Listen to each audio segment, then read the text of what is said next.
धन्यवाद धन्यवाद धन्यवाद। मैं एक नारा लगाता हूं, मैं बोलूंगा बाबा साहब अंबेडकर, आप बोलना अमर रहे अमर रहे। लगाओगे क्या?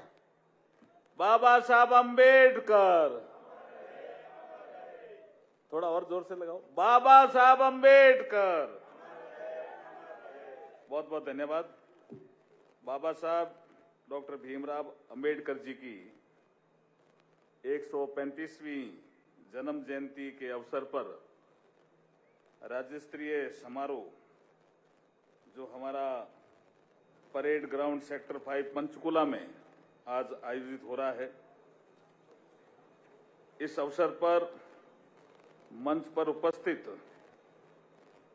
हरियाणा के लोकप्रिय मुख्यमंत्री माननीय नायब सिंह सैनी साहब, हमारे प्रदेश के अध्यक्ष श्री मोहनलाल जी बडोली साहब, मंच पर उपस्थित हमारे श्री कृष्ण बेदी जी, कृष्ण पवार जी, हमारे राव नरबीर सिंह जी, श्री महिपाल ढांडा जी, डॉक्टर अरविंद शर्मा जी, रणबीर गंगवा जी, हमारे गौरव गौतम जी, राजेश नागर जी और श्याम सिंह जी राणा साहब, सभी हरियाणा सरकार में मंत्री, और हमारे सत्य प्रकाश जरावता जी जो प्रदेश अध्यक्ष अनुसूचित जाति मोर्चा,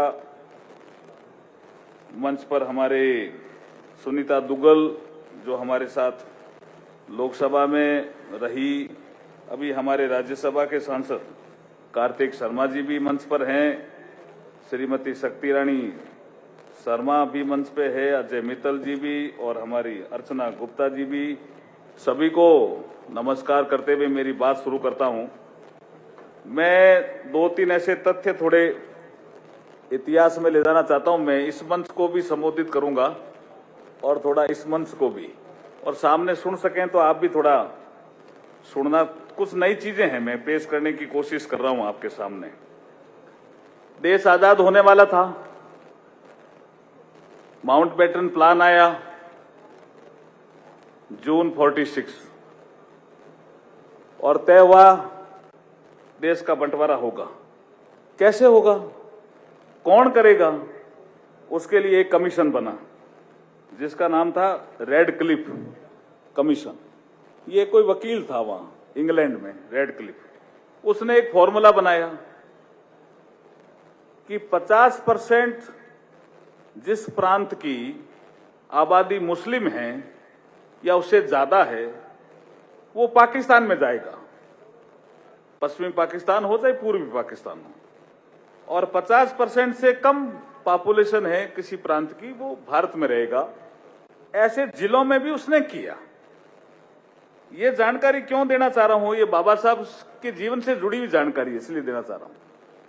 बाबा साहब संविधान सभा में आना चाहते थे महाराष्ट्र से, कांग्रेस ने वहां सभी सीटें भर दी, तो बाबा साहब को लगा कि मैं संविधान सभा में जाऊं कहां से। तो जोगेंद्र नाथ मंडल करके एक अनुसूचित जाति वर्ग के कार्यकर्ता थे, उस समय उनका नाम दल का शेड्यूल कास्ट फेडरेशन था, अनुसूचित जाति फेडरेशन। तो उन्होंने कहा आप बाबा साहब मेरे बंगाल से आ जाओ। तो बंगाल चले गए बाबा साहब, और वहां और लोगों ने भी समर्थन किया, कुछ दलित वर्ग के एमएलए थे उन्होंने भी समर्थन किया। यहां डॉक्टर श्यामा प्रसाद मुखर्जी भी बाबा साहब का यहां समर्थन कर रहे हैं जी, ये ध्यान रखने की बात है। और ऐसे करके बाबा साहब एक जैसूर खुलना एक क्षेत्र था जहां से वो संविधान सभा में पहुंच गए। अब इस रेड क्लिफ ने क्या किया, इस रेड क्लिफ ने कहा कि जिससे आप आए हो, अब वो संविधान सभा में आए। पहले आपने देखा होगा 13 दिसंबर 46 को संविधान सभा की पहली बैठक, नेहरू जी का प्रस्ताव। 17 दिसंबर 46 को बाबा साहब को बोलने के लिए राजेंद्र प्रसाद जी ने खड़ा कर दिया, और जो बाबा साहब का शानदार भाषण हुआ उसे संविधान सभा के सभी सदस्य प्रभावित हुए, तालियां बजा करके स्वागत किया कि हम तो इसको अछूत मानते थे, लेकिन ये देश हित में इतना अच्छा बोलते हैं कि हमें इसका स्वागत करना चाहिए। जितनी तालियां पंडित जवाहरलाल नेहरू के भाषण में नहीं बजी, उससे ज्यादा तालियां बाबा साहब डॉक्टर अंबेडकर साहब के भाषण में बजी। ये रिकॉर्ड है संविधान सभा का। लेकिन गड़बड़ कहां करी कांग्रेस ने? देखा है तो बहुत पॉपुलर हो सकता है।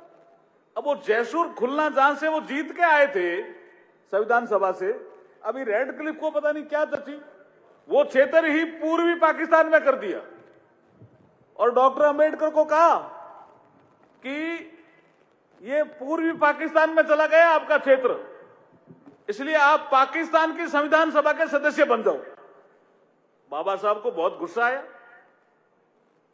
उन्होंने कहा मैं जाना ही नहीं चाहता, मैं पाकिस्तान, मुझे मजबूरी नहीं है, मैं देश की सेवा भारत में रह करके करना चाह रहा हूं, संविधान सभा में ही रहूं ये जरूरी नहीं है। तो उन्होंने कहा साहब ये तो कोई फॉर्मूला है रेड क्लिफ का, उसमें आप चले गए पूर्वी पाकिस्तान संविधान सभा में सदस्य, वहां के बन गए आप। आए राजेंद्र प्रसाद जी से मिले। राजेंद्र प्रसाद जी से जब मिले, उन्होंने कहा साहब मुझे जबरदस्ती क्यों भेजना चाह रहे हो आप पाकिस्तान? बोला कौन भेज रहा है? हमें तो तुम्हारा भाषण इतना अच्छा लगा भाई डॉक्टर अंबेडकर, ये राजेंद्र प्रसाद जी के शब्द हैं, ये भी रिकॉर्ड है संविधान में। हम तो आपको यहीं रखना चाह रहे हैं। कि नहीं साहब मेरा क्षेत्र कर दिया पूर्वी पाकिस्तान में, जयसूर खुलना जहां से मैं जीत के आया। राजेंद्र प्रसाद जी को लगा भाई कोई गलती हो गई होगी। उन्होंने उस कलेक्टर से रिपोर्ट मंगाई। कलेक्टर ने कहा साहब 50% से ज्यादा जिस जिले की आबादी मुस्लिम हो वो क्षेत्र जाना था पाकिस्तान में, जहां से डॉक्टर अंबेडकर जीत के आए हैं, ये 50% से कम का है।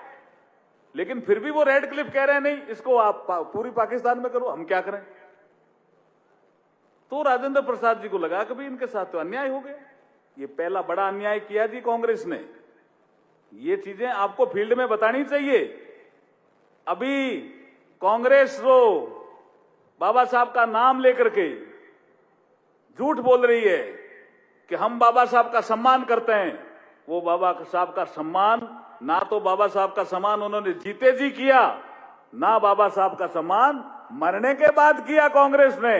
अब जो यो कर रहे हैं वो कांग्रेस की मजबूरी है। ये पहला उदाहरण दे रहा हूं मैं आपको।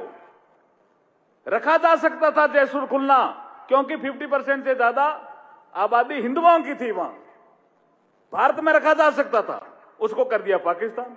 राजेंद्र प्रसाद जी ने कहा यार अब क्या करें डॉक्टर अंबेडकर, तुम तो बहुत विद्वान आदमी हमें लगे, लेकिन अब ये हो गया, अब क्या करें?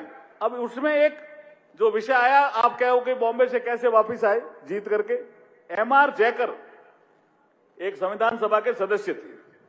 नेहरू जी ने जो 13 दिसंबर 1946 को एक प्रस्ताव रखा, जो बाद में संविधान की प्रस्तावना बना, उसका विरोध किया एमआर जयकर ने। तो जयकर साहब और कांग्रेस के बीच में तनातनी हो गई। वो बहुत बड़े बैरिस्टर थे, इंटरनेशनल कोर्ट के भी जज रहे एमआर जयकर। उनको लगा कि भाई मैंने नेहरू जी की आलोचना कर दी, ये कांग्रेस वाले सारे नाराज हैं, मैंने तो अच्छा प्रस्ताव किया, तो उन्होंने इस्तीफा दे दिया, जगह खाली हो गई। जयकर भी बैठे थे वहां। लोगों ने फोन किया, कांग्रेस के लोगों ने, कि संविधान बनाने की प्रक्रिया शुरू हुई है, आप इस्तीफा मत दो, अब सुकून हो जाएगा। जब जयकर साहब को पता लगा कि डॉक्टर अंबेडकर की सीट पूर्वी पाकिस्तान में भेज दी है, तो उन्होंने कहा मेरा इस्तीफा मंजूर करो, और जो मेरी सीट खाली हो वहां पे डॉक्टर अंबेडकर आना चाहिए। ऐसे एमआर जयकर साहब के लिए भी जोरदार ताली बजा सकते हो आप, नहीं तो बड़ा मुश्किल था बाबा साहब का यहां संविधान सभा में ही पहुंचना। ऐसा कांग्रेस ने जाल बिछाया। ये जाल है और नहीं तो क्या है जी? जो फॉर्मूला तय किया था रेड क्लिफ ने, उस फॉर्मूले को भी नहीं माना।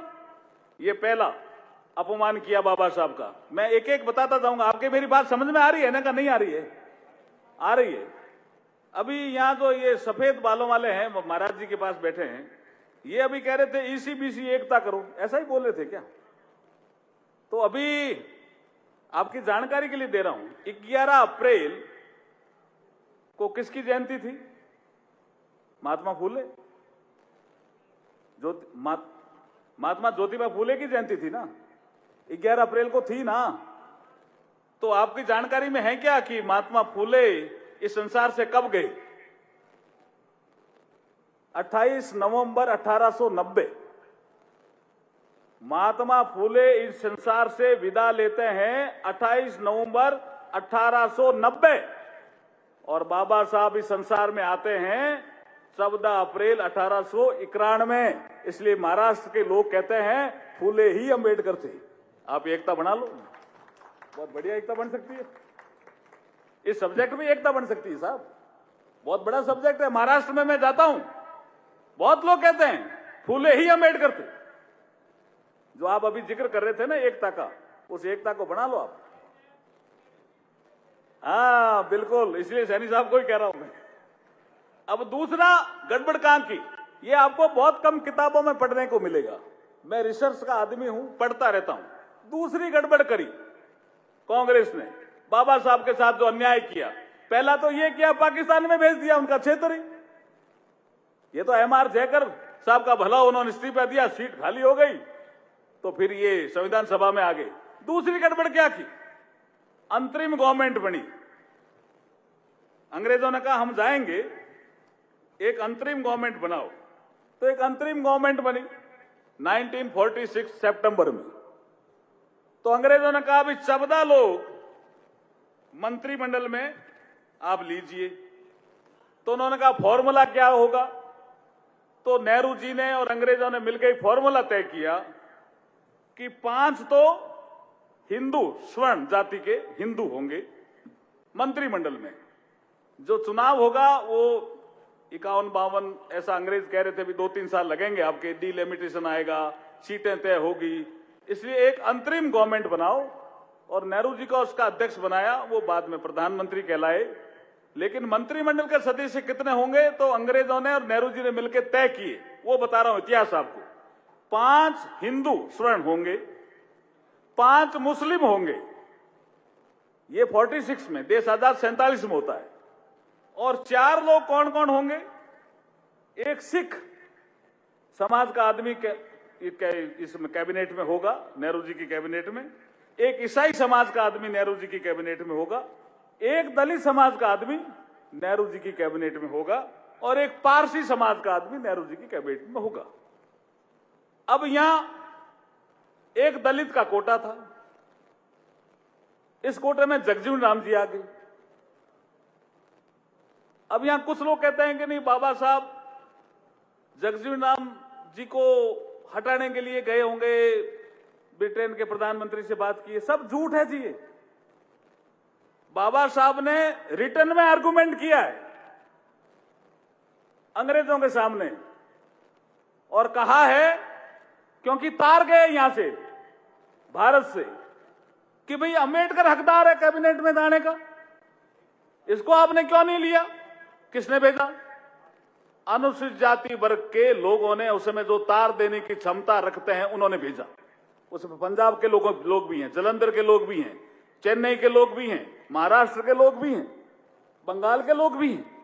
जब इतने तार गए तो अंग्रेज सरकार हिल गई। एटली वहां के प्रधानमंत्री थे, उन्होंने नेहरू जी को फोन किया कि भाई ये क्या विषय है। तो उन्होंने कहा साहब वो डॉक्टर अंबेडकर तो हमारी पार्टी से नहीं है। अब ये कांग्रेस वाले कहते हैं कि नहीं साहब, बाबा साहब तो हमारी पार्टी के थे। नेहरू जी कहते हैं कि कांग्रेस में नहीं है साहब वो। तो उन्होंने कहा भाई खाली कांग्रेस का गवर्नमेंट थोड़ी बनानी थी आपको।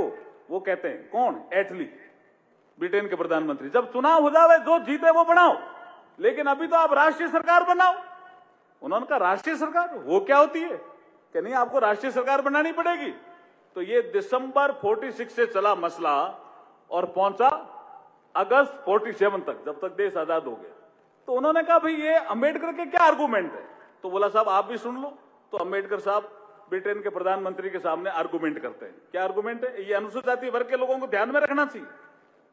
उन्होंने कहा आपने 14 का कोटा फिक्स किया, 10 तो मुस्लिम और हिंदू आपने कर दिए, 5 स्वर्ण हिंदू, 5 मुस्लिम, एक आपने सिख किया, एक आपने ईसाई किया, एक आपने दलित किया, एक आपने पारसी किया। मैं आपसे पूछना चाहता हूं, ये डॉक्टर BR अंबेडकर साहब का आर्गुमेंट है ब्रिटेन के प्रधानमंत्री के समक्ष। मैं आपसे पूछना चाहता हूं कि हिंदुओं की 5 हिंदुओं की 5 कैबिनेट में स्थान आपने किया, ओके, एग्रीड। लेकिन मुसलमानों की पॉपुलेशन और दलितों की पॉपुलेशन तो बराबर है। आप दलितों के लिए 1 कोटा फिक्स कर रहे हो और मुसलमानों के लिए 5 कोटा फिक्स कर रहे हो।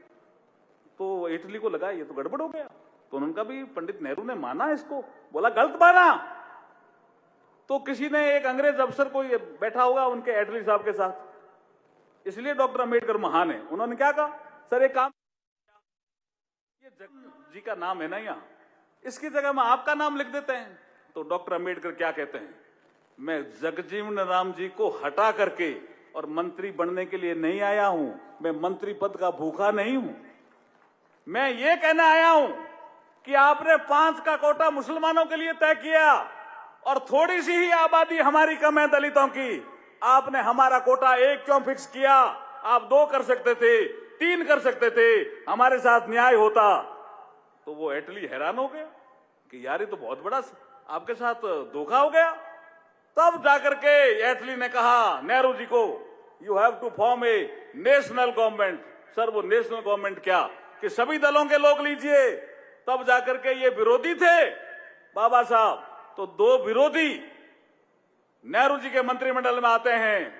एक का नाम है डॉक्टर श्यामा प्रसाद मुखर्जी और दूसरे का नाम है डॉक्टर BR अम्बेडकर। वो कांग्रेसी नहीं थे। तो कांग्रेस ने तो धोखा दिया ना बाबा साहब को, क्या नहीं दिया? आप समझ में आ रहा या नहीं आ रहा है? अभी सीएम साहब जिसका जिक्र कर रहे थे, नायब सिंह जी सैनी साहब, कि 51 में इस्तीफा दे दिया, 47 में वो पहले कैबिनेट में आए, पहले लॉ मिनिस्टर बने। और मैं तो कई बार ये कहता हूं, मन से कहता हूं, कि मेरे लिए भी ये सौभाग्य की बात है कि दलित समाज के आदमी डॉक्टर BR अम्बेडकर साहब पहले कानून मंत्री थे। उस कुर्सी पर दलित समाज से जाने वाला दूसरा कानून मंत्री अर्जुन मेघवाल है। भाई साहब, ये नरेंद्र मोदी जी के लिए भी जोरदार ताली बजा सकते हो आप। नरेंद्र मोदी जिंदाबाद। हाँ, ऐसे जोर से लगाओ आप। अब एक विषय तो आ गया, इस्तीफा दिया, उसमें कई कारण थे। उसमें तो एक कारण साहब जो आप ये समझौता कराने बाद, उसमें एक बड़ा कारण ये था, हिंदू कोड बिल तो था ही, कि बैकवर्ड कमीशन को आपने बनाया क्यों नहीं अभी तक, ये रीजन भी था।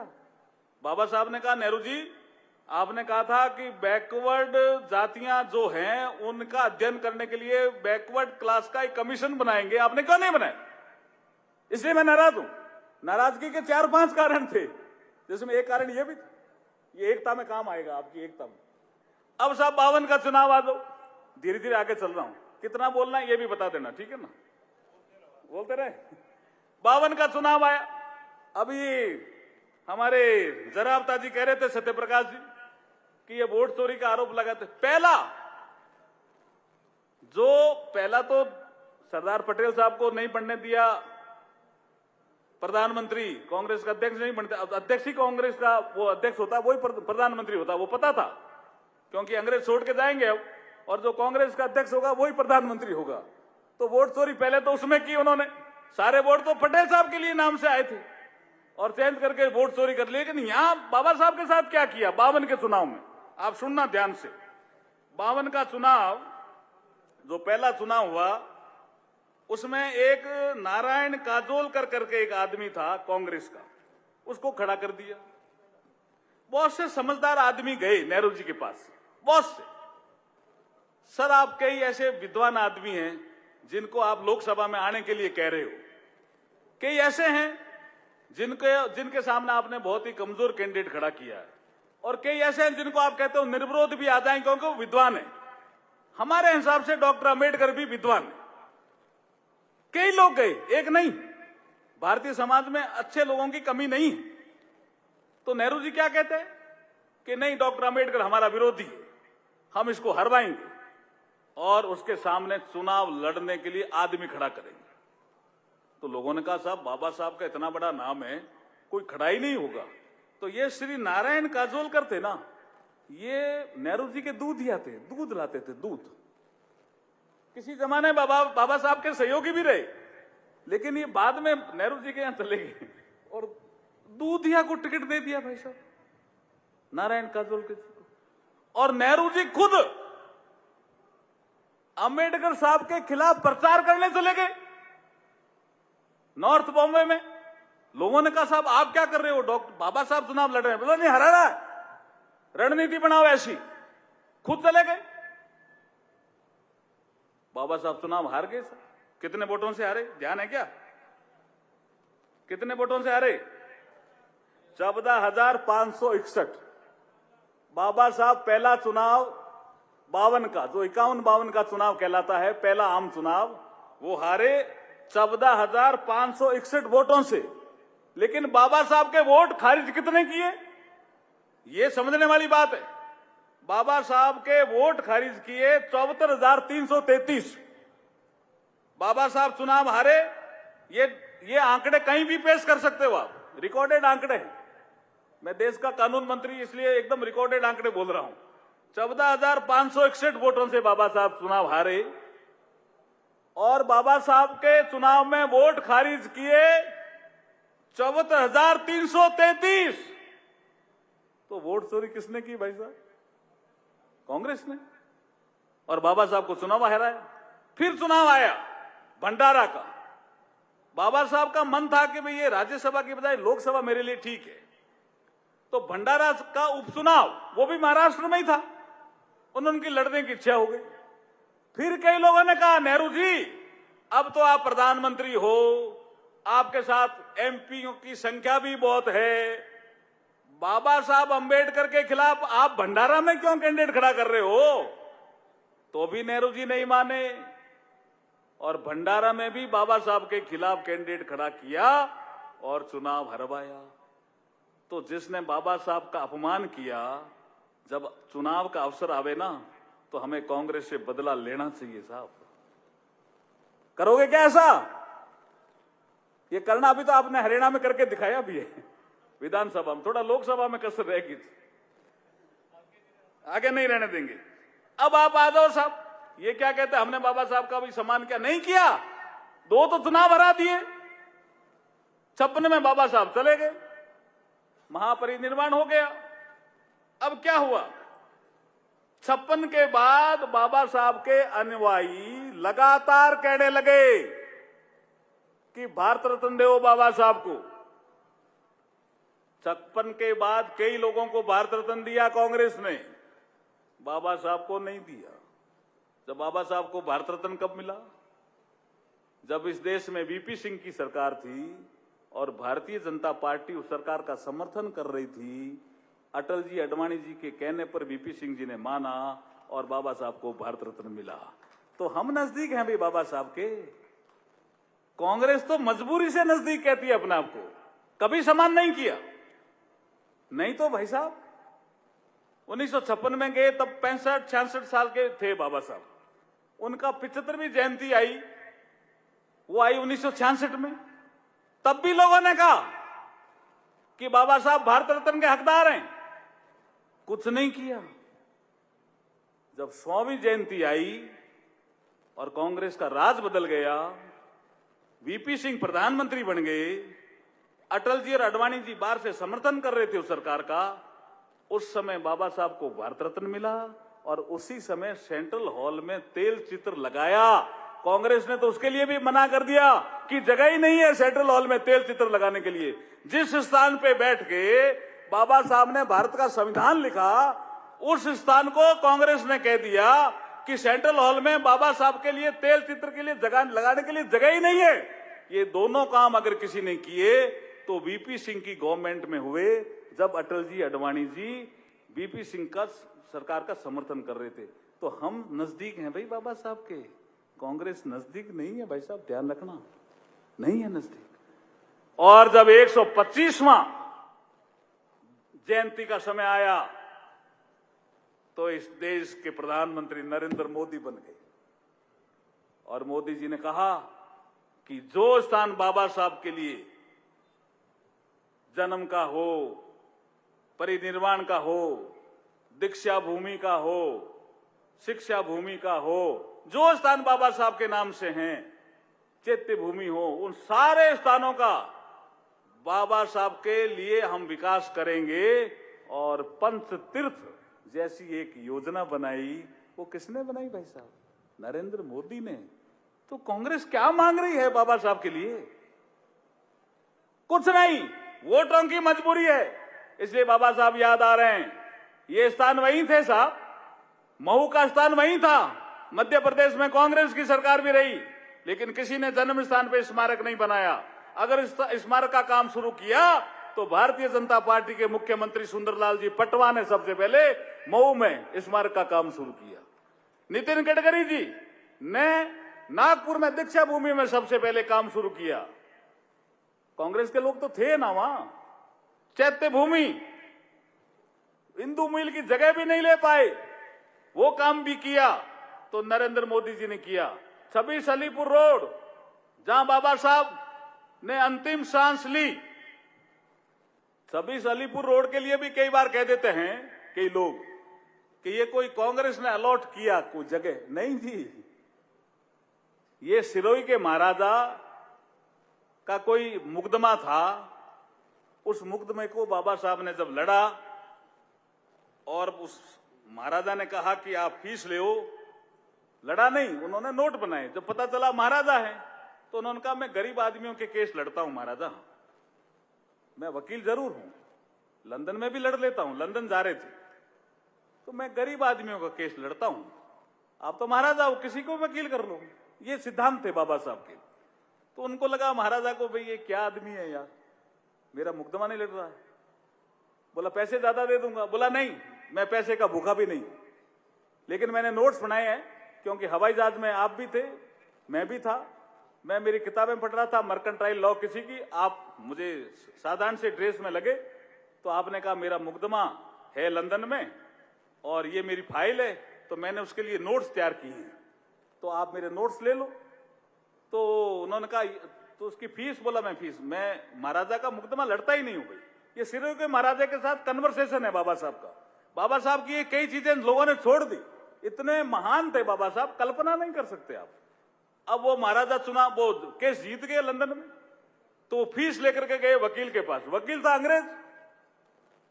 उसने कहा भाई फीस मेरी नैतिकता कहती है मैं नहीं लूंगा। तो बोला क्यों, आपने मुकदमा लड़ा? बोला मैंने मुकदमा तो लड़ा, लेकिन ये नोट्स किसने बनाए थे? कि साहब नोट्स बनाने वाला आदमी तो कोई अनटचेबल समाज का है और भारत में ही रहता है, वो तो मेरा वकील बना नहीं।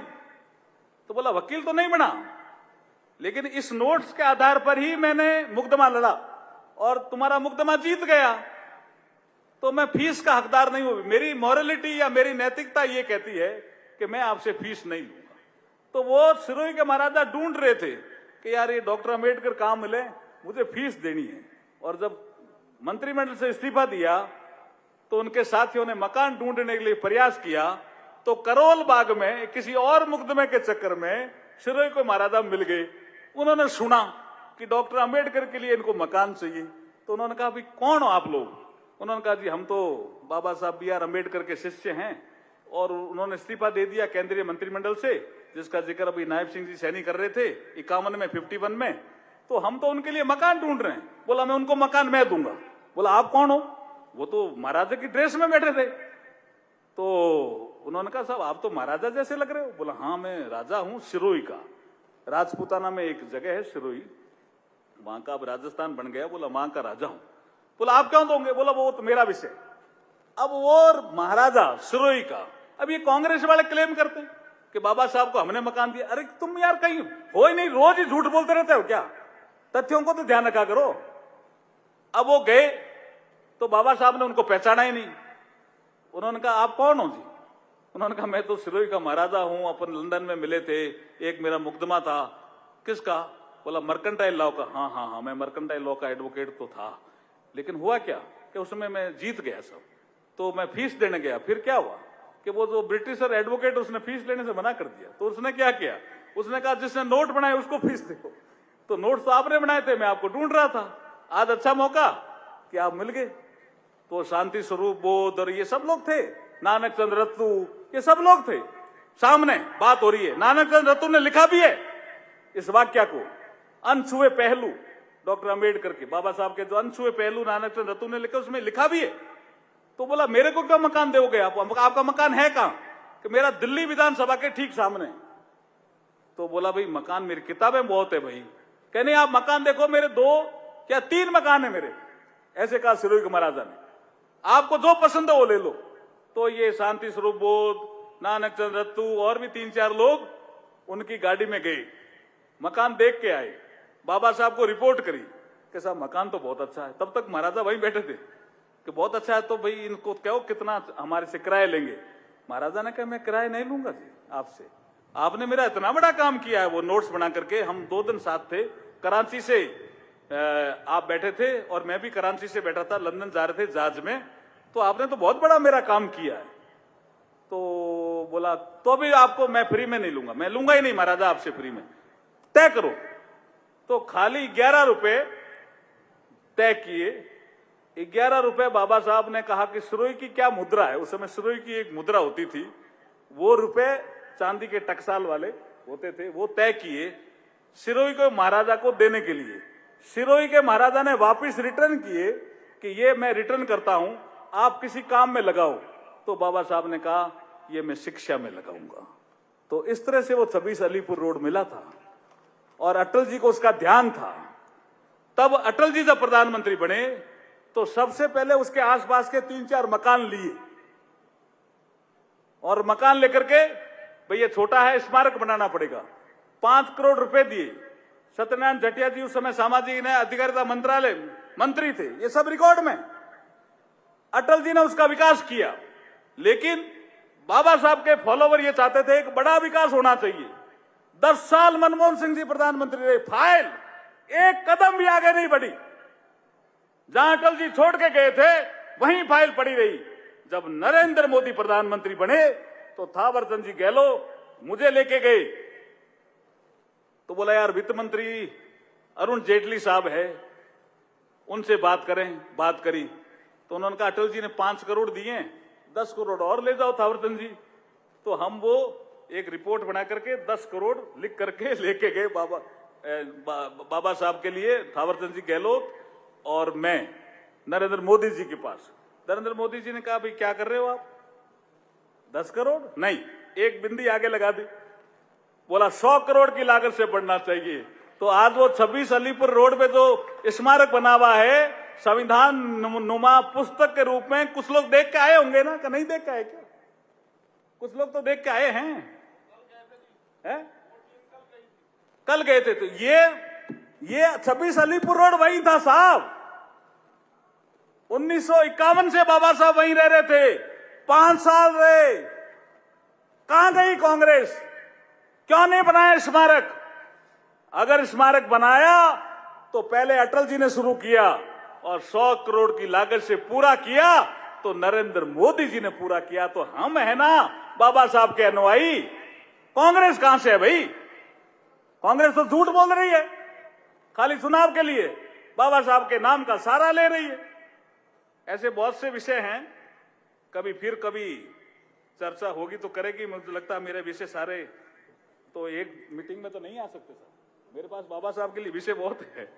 तो लेकिन आज अब इतना ही मसाला बहुत है, आप फील्ड में जाकर के ये कहिए कि 2024 के चुनाव में ये काठ की हांडी थोड़ी बहुत चल गई, लेकिन काठ की हांडी कांग्रेस वालों को कहिए एक ही बार चढ़ती है, दूसरी बार नहीं चढ़ती।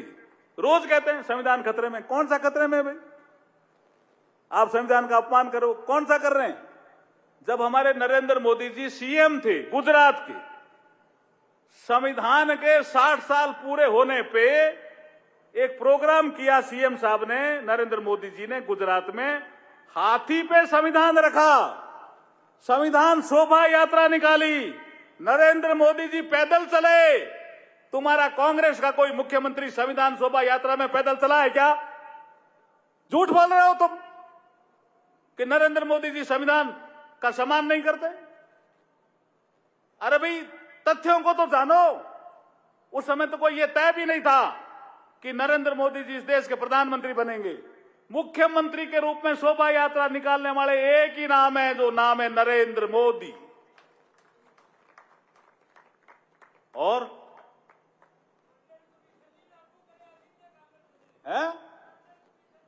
मंडल कमीशन भी लागू नहीं किया, अभी नारी शक्ति बंधन का मामला चल रहा है वो भी लागू नहीं किया।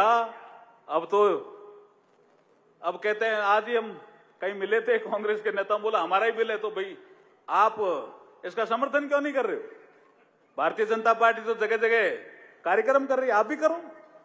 नारी को भी सम्मान देने का काम सबसे ज्यादा किसी ने किया तो बाबा साहब ने किया, और उसके बाद सबसे ज्यादा कोई कर रहा है तो नरेंद्र मोदी कर रहे हैं। जब नारी वंदन अधिनियम आया, कई साथी हमारे वहां जो मंच पे बैठे वहां रहे होंगे, मैंने ही बिल पेश किया था। पार्लियामेंट की पुरानी बिल्डिंग से जब नई पार्लियामेंट बिल्डिंग में जा रहे थे हम लोग, तो पहला ही बिल जो पेश हुआ और पास हुआ उसका नाम था नारी शक्ति बंधन अधिनियम। इसलिए नरेंद्र मोदी जी के लिए जोरदार ताली बजाओ भाई, ये छोटा काम नहीं कर रहे हैं नरेंद्र मोदी जी। और अब भी 3 दिन का जो मातृशक्ति मंच पे बैठी है उनके लिए कह रहा हूं, अभी भी 3 दिन का।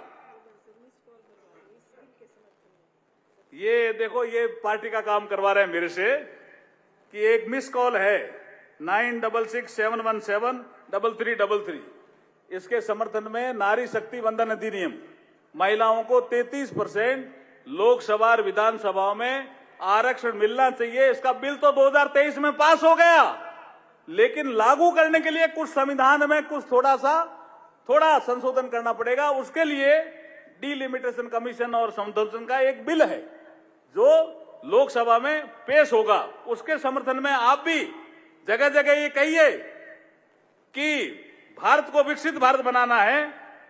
आधी आबादी, प्रधानमंत्री जी खुद कहते हैं, आधी आबादी जिनको अगर लोकसभा में विधानसभा में प्रतिनिधित्व प्रॉपर नहीं मिलेगा तो हम भारत को विकसित भारत कैसे बनाएंगे?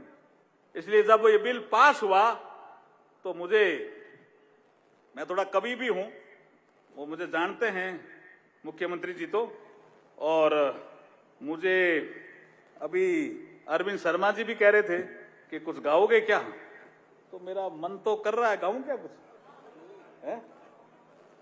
तो एक मैं नारी शक्ति बंधन पे मैंने मेरी कविता लिखी है, तो मैं गा के सुनाता हूं। आपको अच्छा लगा तो ताली बजा सकते हो। मैं कवि हूं, मैं लेखक भी हूं, लेकिन लेखक मैं खाली एक किताब लिखी थी, बहुत फेमस हो गई। लेखक हूं लेकिन सब्जेक्ट पत्नी है, एक सफर हम सफर के साथ। लेकिन मैं नारी शक्ति बंधन पे कविता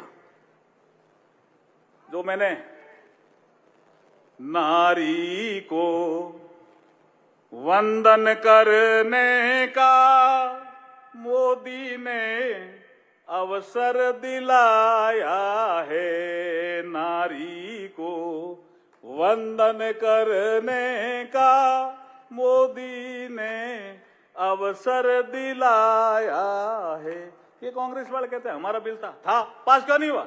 सहमति नहीं बनी ना। 1996 में सबसे पहले देवेगौड़ा साहब के समय ये बिल आया, उससे पहले भी प्रयास चल रहे थे। सुषमा स्वराज तो हरियाणा से ही है, वो गीता मुखर्जी कमेटी में भी थी, लेकिन नहीं ला सके। तो अब अगर आया तो नरेंद्र मोदी जी के पीरियड में आया, इसलिए जनता कहने लग गई मोदी है तो मुमकिन है। ये नारी शक्ति बंधन में भी हुआ। नारी को वंदन करने का मोदी ने अवसर दिलाया है, एक अटके हुए बिल को, ये अटका हुआ था कब से? 96 से। एक अटके हुए बिल को संसद से पास कराया है, संसद से पास कराया है।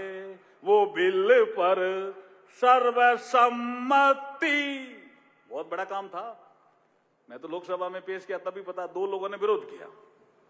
वो बिल पर सर्वसम्मति बनाकर इतिहास रचाया है, नारी को वंदन करने का मोदी ने अवसर दिलाया है। मोदी जी के लिए तो तालियां बजा दो भाई।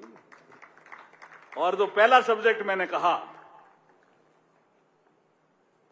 कि फूले ही अंबेडकर थे, उस दिशा में चिंतन करके काम करिए। बहुत बहुत आभार प्रकट करता हूं आयोजकों का कि मुझे बुलाया कि राज्य स्तरीय फंक्शन में, और कुछ तथ्य मैंने बाबा साहब और कांग्रेस के लिए मैंने रखे। लगता है पसंद आए होंगे तो उनको जरूर फील्ड में ले जाना, और फिर वो नारा लगाकर मैं मेरी वाणी को विराम देता हूं।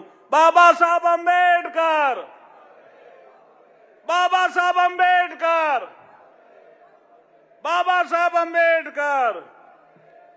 जय भीम, जय भारत। स्टेट लेवल प्रोग्राम आप देख रहे थे, जहां केंद्रीय राज्य मंत्री अर्जुन राम मेघवाल को सुना आपने। डॉक्टर भीमराव अंबेडकर की 135वीं जयंती पर एक खास कार्यक्रम हुआ। इस राज्य स्तरीय समारोह का आयोजन किया गया, जिसमें सीएम नायब सिंह सैनी ने केंद्रीय राज्य मंत्री अर्जुन राम मेघवाल ने संबोधित किया। केंद्रीय राज्य मंत्री अर्जुन राम मेघवाल ने कहा कि अब अंबेडकर जयंती मनाना कांग्रेस की मजबूरी हो गई है। कांग्रेस ने बाबा साहेब के खिलाफ जाल बिछाया। पहले लोग ज्योतिबा फूले को ही बाबा साहेब समझते थे, ये भी उन्होंने कहा। कांग्रेस और एमआर जयकर के बीच सनातनी हुई थी। बाबा साहेब ने अंग्रेजों से लिखित में बहस की, ये उन्होंने बताया। बाबा साहेब ने कहा कि मैं मंत्री पद का भूखा नहीं हूं। ये तमाम बातें अर्जुन राम मेघवाल की ओर से कही गई हैं। कांग्रेस पर खास तौर से वो आरोप लगाते हुए नजर आए। कहा कि कांग्रेस ने बाबा साहेब को धोखा दिया है। 1952 के आम चुनाव में कांग्रेस ने धोखाधड़ी की। अंबेडकर केवल 14,561 वोटों से हारे थे।